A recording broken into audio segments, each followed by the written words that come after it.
Welcome to the Saturday Cup of Joe podcast.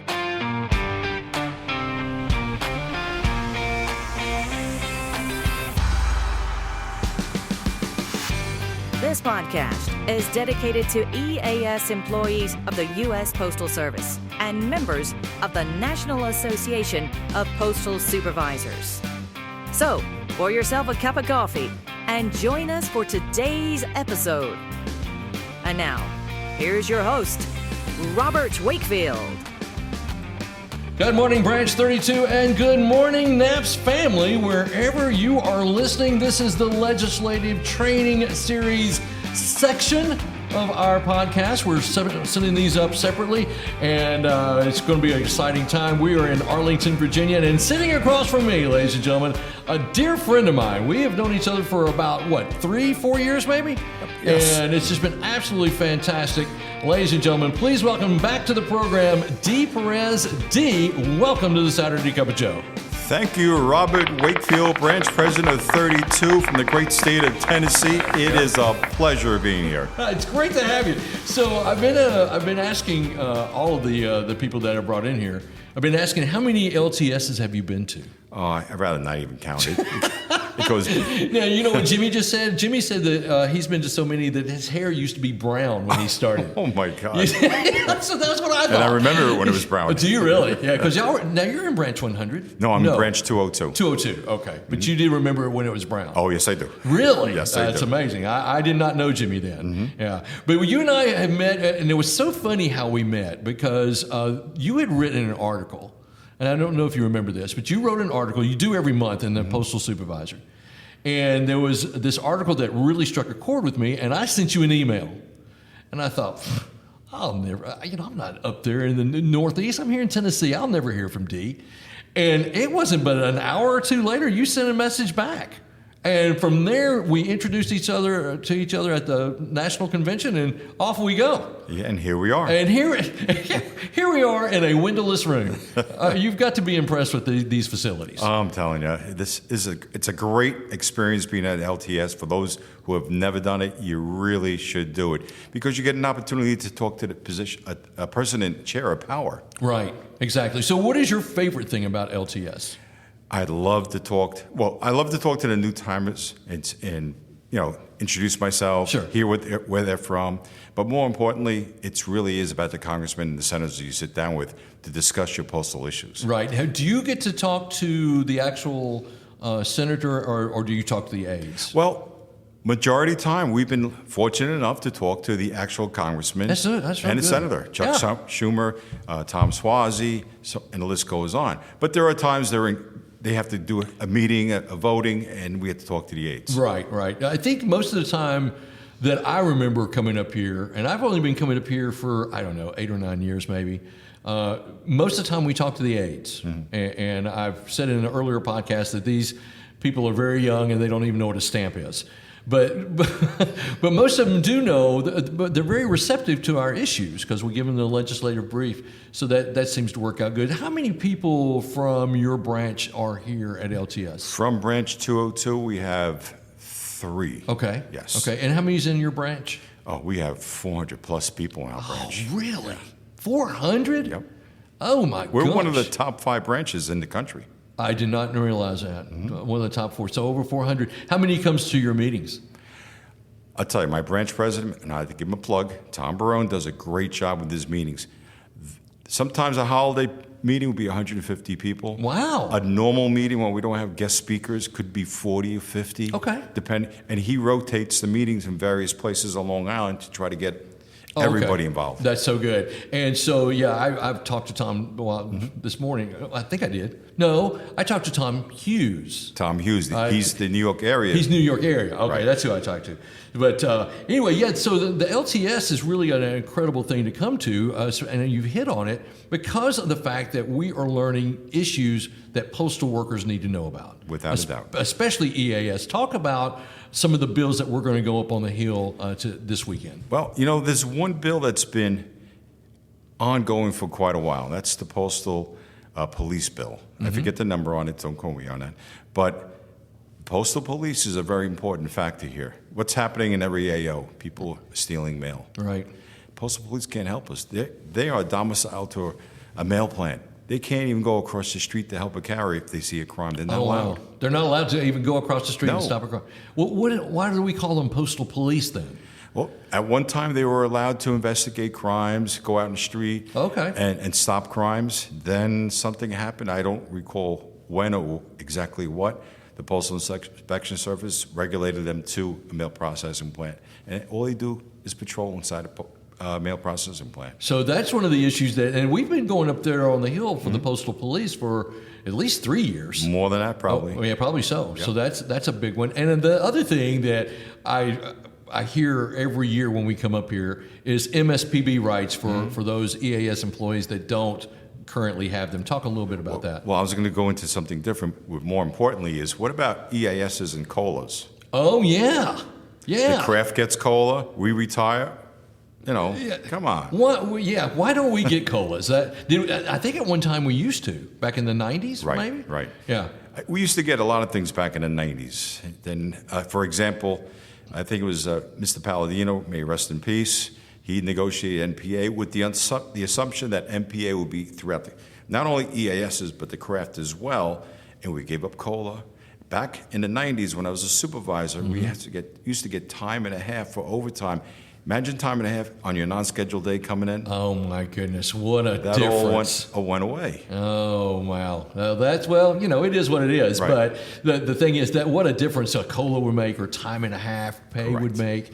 It would help the retention levels of EAS employees. Oh, sure. Because, if you're working 14 hours from open to close, that's pretty good money at the end of the day. And that's all too often, unfortunately. Yeah, it really is. So now your last article in the latest it really was good, but I can't call the title of it. Something about policing. Yes, that was EAS is the cop on the beat. Something along those lines. Along those lines. Yes. And the premise of the article was that not only do we as EAS employees have to do our reports and everything, but we have to be the police and do all the other things. Talk a little bit about your article there. Well, the reason I wrote the article is we are always held to a higher standard, according to postal leadership, right? But when they don't own up to some of the memorandums of understandings that we have with them, let's see, involuntary reassignments, meaning, I have a day off, fixed day off, I bid on that job, I have that tour is because it benefits me and my family. All of a sudden, they're changing things around. Well, there's a memorandum of understanding on what you can do. It's supposed to be for training to change things. Right. Not because you don't like the person, not because he's failing in his operation, because if he or she is failing in the operation, it's the obligation of the postmaster, manager, MPO to get them training to get them back on board. Exactly. Right? It's their responsibility. Absolutely. Sure. Yeah. In addition to that, dignity and respects, I've been on Zoom meetings, and luckily when I'm on Zoom meetings, everything seems to be okay. But I get phone calls when I'm not on it. Oh, he said this. We got to stop the nonsense. That's so true. We've got to stop the abuse of EAS employees. Right. But you know what? The first stop is EAS to reporting it to a branch president, an AVP, a regional VP, if the other two people haven't worked on it or entertained it. And NAPS has something in a forms document, I think it is, where I think it's called telecom abuse. I think it's what it's called, yes. Right. But it's the same premise.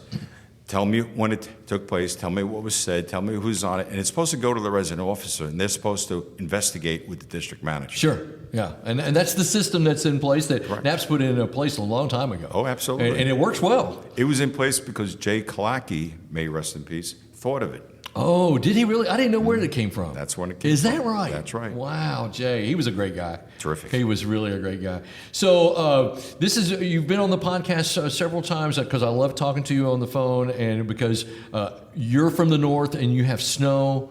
We're from the south. We have mosquitoes. It's a great trade-off. I think it's really fantastic. So you're going to go up tomorrow. You're going to see all your congressmen and things. Tell me one thing about your branch that you want everybody else to know. My branch. I send out a lot of emails. Those who are on my email, I get them. You get them, right? I get every one of them. I love it. And whether it be 4 o'clock in the morning, 2 o'clock in the morning, 10 o'clock at night, 7 o'clock at night, when I get the feeling I have to send out a message, I send it out, regardless of what time it may be. Right.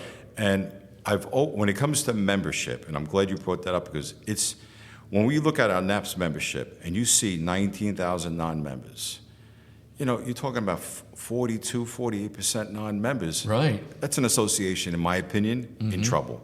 We have to do a better job. In 2019, a lawsuit helped us out to sign postmasters. Right.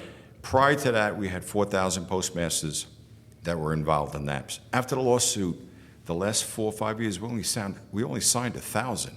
Oh, I didn't know that. Really? I mean, the percentage compared to 5,000 compared to 4,000 is up. Right, but when you break it down over a 4 or 5 year period divided by 290 branches, it's minuscule. Yeah, it is a lot. That's small. We're not doing a good job. So what I encourage branch presidents to do, I said, listen, you're in the age of Zoom. If you're in an area where your territory is too sparse, you can do one of two things. Right. You have a Zoom meeting, but you have to have a mailing list to let people know you're going to have a Zoom meeting. Exactly. Or combine with other nearby branches on a Sunday and have a Sunday brunch. Started at 11 o'clock in the morning. Oh, yeah. I love You're done that. by 1, 2 o'clock. You have some guest speakers. You obligate your NAPS people to come up, myself or the New York area VP, whoever it may be, or the New England area VP, Bill Austin, great guy. Tony D in Jersey, fantastic. Sure. Yeah. Well, we all get involved. I love that. But you got to set it up. Sure. Somebody's got to make the move. There's a biblical saying that says, build it and they shall come. You got to build it. You got to build it, yeah. Otherwise, we're no better than the other association that doesn't have any meetings. Oh, that's right. That's exactly right. How often do you guys meet in your branch? My branch, well, he has a holiday party. I think he's down to about 4 meetings a year. Okay. At one time, we used to have 7 to 9 meetings a year. Okay. Yeah. We meet once a month. We have 10 meetings a year. Oh, okay. It's great. So yeah, we do that in Branch 32. Well, listen, I cannot thank you enough, Dee, for being on the show today. I always love having you on. I will be calling you to have you on again in the future, I promise. You have my number. I do. And you have my email address. Yeah, that's exactly right. Now, listen, I am asking one final question to everybody that I'm interviewing. This is a very serious question. And so I need a very serious answer. I need to know, what is your favorite sandwich? Cuban sandwich. Cuban sandwich? What's on a Cuban sandwich? Ham, cheese, the bread. And by the way, I am Cuban, so. Well, that makes sense. That Okay, makes I got sense. that. Yeah, I got that. Okay. Pickles, all kinds of good stuff, which I can't have anymore because I have celiac disease. Oh, okay.